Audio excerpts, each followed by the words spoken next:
ایک یہ کویشچن کیا تھا کہ کیا جمعے کی مبارکباد دینا بدعت ہوتا ہے؟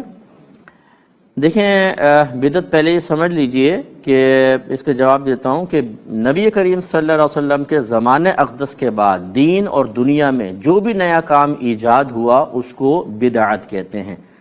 اب اگر وہ قرآن و حدیث کے خلاف ہے تو اس کو بدعت سیئہ کہتے ہیں، یعنی بری بدعت، اور اسی کے بارے میں سرکار نے فرمایا کل بدعت ضلالہ، ہر بدعت گمراہی ہے، اور ایک روایت کے مطابق کل ضلالۃ فی النار، ہر گمراہی جہنم میں ہے، یعنی جہنم میں لے جانے والی ہے۔ دوسری ایسی نئے کام ہوتے ہیں کہ جو دین کو تقویت دینے والے ہیں، اچھے کام ہوتے ہیں۔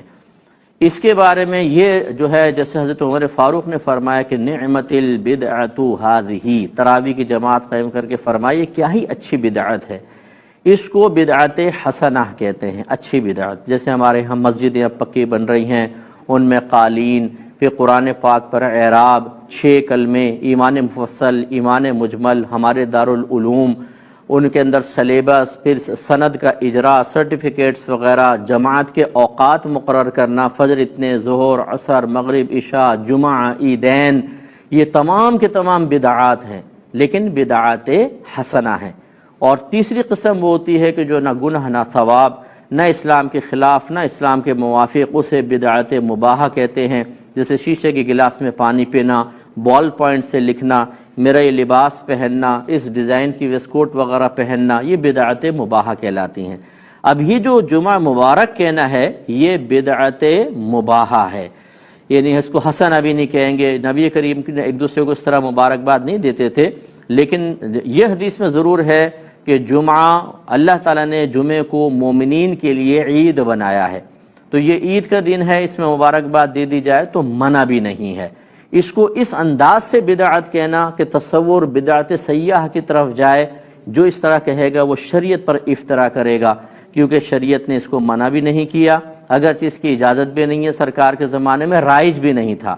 تو ایسا کام جو نیا ہوتا ہے اس کو بدعت مباحہ کہتے ہیں۔ ہم ایسے فوری طور پہ فتویٰ جاری کرنے والوں سے گزارش کریں گے خدا را کچھ اپنی آخرت کی بھی فکر کریں۔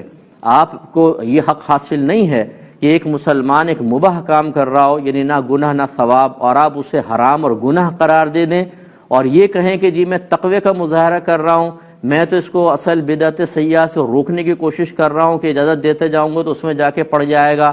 یہ پھر آپ کو میدان محشر میں اللہ کی بارگاہ میں جواب دینا ہوگا۔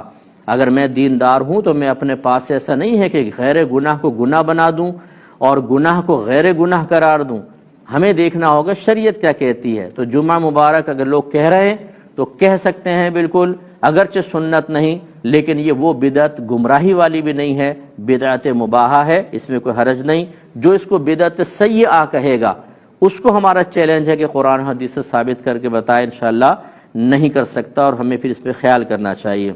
اللہ تعالیٰ ارشاد فرماتا ہے یا ایھا الذین آمنوا ان تنصروا اللہ ینصرکم ویثبت اقدامکم، اے ایمان والو اگر تم اللہ کی مدد کرو گے تو وہ تمہاری مدد فرمائے گا اور تمہارے قدموں کو مضبوط کر دے گا۔ تو یہ پہلے بھی آپ کو بتایا کہ اللہ تعالیٰ تو مدد طلب کرنے سے، امداد یعنی لینے سے پاک و صاف ہے، وہ تو غیر محتاج ہے۔ تو جہاں کہیں اس طرح کے الفاظ آئیں کہ اللہ کی مدد کرو، اس سے مراد اس کے دین کی مدد ہوتی ہے۔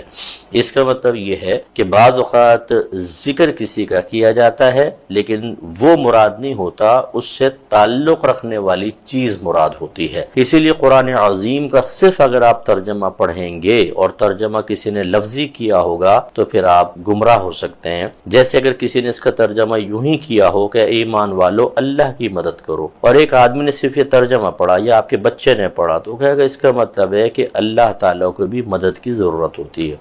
نتیجہ تو یہی نکلے گا۔ ایک غیر مسلم کو اگر اس طرح کا کوئی انگلش کا ترجمہ آپ دے دیں جو لفظ ولفظ کیا ہو، وہ گمراہ ہو جائے گا کہ ان کا رب تو خود مدد کا محتاج ہے۔ اس لیے ترجمہ کرتے ہوئے بہت ہی احتیاط کرنی چاہیے، اور ایسے ہی تفسیر بیان کرتے ہوئے، تفسیر لکھتے ہوئے، تو اسی لیے ہر ایک کی تفسیر نہ پڑھا کریں، ہر ایک کا ترجمہ نہ پڑھا کریں۔ اور جو یہ بعض بھائی ترغیبیں دیتے ہیں کہ صرف قرآن کا ترجمہ پڑھو سب سمجھ میں آ جائے گا، ایسا نہیں ہوتا ہے۔ میں بارہا آپ کو سمجھا چکا ہوں، اللہ تعالیٰ نے اپنے حبیب کے بارے میں فرمائے یتلو علیہم آیاتہ ویزکیہم ویعلمہم الکتاب والحکمہ، یہ نبی ان صحابہ کے سامنے قرآن پاک کی تلاوت کرتے ہیں، ان کا تزکیہ نفس کرتے ہیں اور انہیں کتاب اور حکمت سکھاتے ہیں۔ کتاب سے مراد قرآن پاک، تو صحابہ تو عربی اللسان تھے، قرآن عربی زبان میں نازل ہوا، ان کی مدر لینگویج تھی، تو وہ تو سنتے ہی فوراً سمجھ جاتے تھے، تو پھر نبی کریم کیا سکھاتے تھے؟ اس کا مطلب یہ ہوا کہ اہل لسان بھی ترجمہ سمجھنے کے باوجود قرآن پاک کے اندر موجود اللہ کے صحیح مقصود کو سمجھنے کے لیے نبی کریم صلی اللہ علیہ وسلم کے محتاج تھے۔ تو ہم جیسے لوگ جو مدر لینگویج بھی ہماری عربک نہیں ہے، تو ہم کیسے صرف ترجمے سے سمجھ جائیں گے؟ اس لیے